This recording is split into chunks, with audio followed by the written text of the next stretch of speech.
Are you having trouble losing weight? Have you tried every diet and none of them seem to work? Have you tried every resistance training program, every workout program, every cardio program, and nothing seems to work? Well, there may be other underlying reasons for why this is happening, but what are some of those reasons? Like, what could the reasons be? What's up, dreamers? Welcome to Drive and Revive, and today I want to talk about losing weight. Now, this is an ultimate goal of a lot of people. Ultimate goal, I said that weird. This is a common goal for a lot of different people, especially people starting out. I have to say a disclaimer quick. I'm not a medical professional.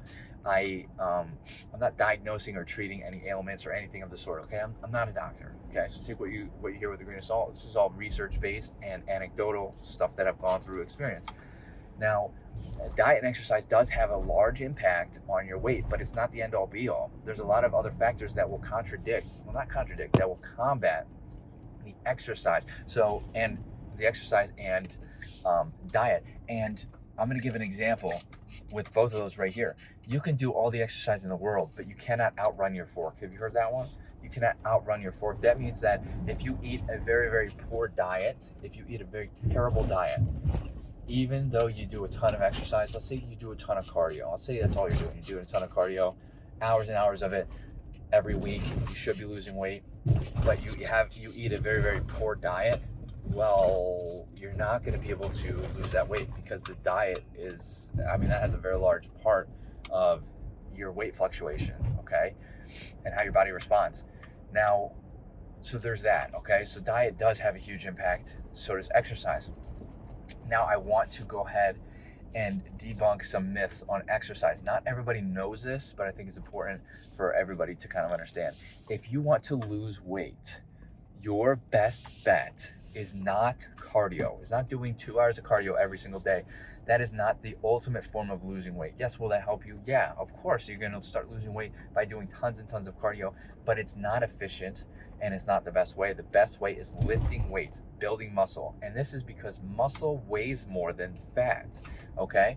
Muscle is going to cost more energy for your body. It's going to cost more calories for your body to burn every single day to carry this muscle around, okay?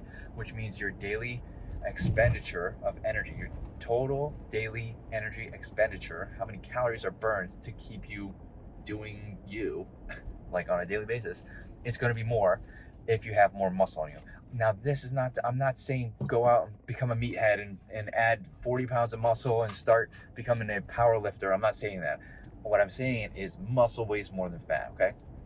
And it's like you can build muscle in a shorter period of time and start converting fat into muscle and then burning extra calories than you would spending 2 or 3 hours a day doing cardio. And quite frankly, that much cardio, now don't quote me on this, but that much cardio, that much endurance can start to cause inflammation in the body, which causes a whole slew of other problems. The inflammation in the body has a high potential of keeping weight on, okay? I've read that. I think that's scientifically backed. If somebody knows different, please, by all means, I'm very open to correction. But I think that's accurate from what I read and the research I've done. So there's those, okay? There's that. There's diet and exercise. Speaking of diet, we might even just go on this. Diet. This might be, so you've tried a bunch of diets, right? Have you gotten a blood panel? Have you tested to see if you have any actual allergies? Have you seen what your body can handle and what it cannot handle? Because if you have not, and you just keep trying all these diets, maybe your body is responding poorly to it, and you're causing this inflammation, and you're causing your body, you're basically wreaking havoc inside your body. So your body's fighting to, maybe eliminate the foods that you quote unquote are allergic to. And I'm using allergic as a very baseline word. And your body just simply cannot even worry about losing weight. That is pretty much how the body works, okay? It can't do everything at once, okay?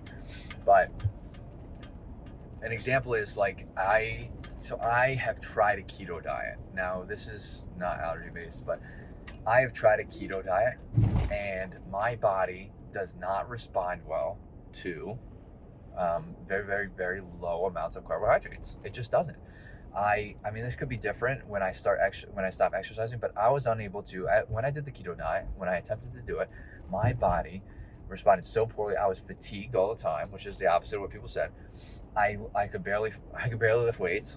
I had no desire to run. I was cranky, and it just like, I know it was because I switched to the keto diet. Okay, so you have to really pay attention to your body. I track everything. I track my food, my sleep. I track supplements. I get blood panels as often as I can, quarterly if possible, but no, minimum once a year. Blood panels are very important. That's a topic for another day. But I track my sleep too. Sleep has a very large impact on your weight. Okay, like if you're sleeping poorly, there's a whole saloon. I'm gonna very briefly brief over this one because I've gone over, not directly impacting the weight, but I've gone over sleep before, and I'm dragging this video out. I want to go over sleep another time if people are interested in full detail on why it is important for losing weight. But lack of sleep will cause, well, first of all, I'm going to give you the very basic rundown, but the highest impact. Lack of sleep is going to drive hunger because your body is tired. Now it's fatigued. Your body is craving energy. You're going to get energy from carbohydrates, right? That's the number one form of energy in the body. You're going to search for those carbohydrates, probably in the form of snacks and junk food, and it's probably going to have some sugar in it. And all of these are reasons for why it's harder to lose weight if you are tired, because your body's going to fight for energy, and you're going to have less control because you're tired. Your ability to make good decisions goes down when you're more and more tired, and this stacks up, of course. And there is a good reason for why. I mean, there's the number one reason for sleep, why getting good sleep for weight loss journey is very, very important. Now, I just went over three things. I'm not going to drag the video out any further. I could talk about this for a long time. I find this topic very interesting. So if you have any questions, reach out. If you need help programming workouts, I am a personal trainer, so I can do that. I'm a hybrid trainer, online, in person, probably applies online to you. So if you need help, you most certainly can reach out. I can help program. I can give information. I'm here to do that. That's what I'm here for. I'm here to help. If you have anything that you want to add, let me know in the comments. Hit that like button, helps out the channel. Hit that subscribe button for more content like this. And I hope to see you in the next video. Later, dreamers.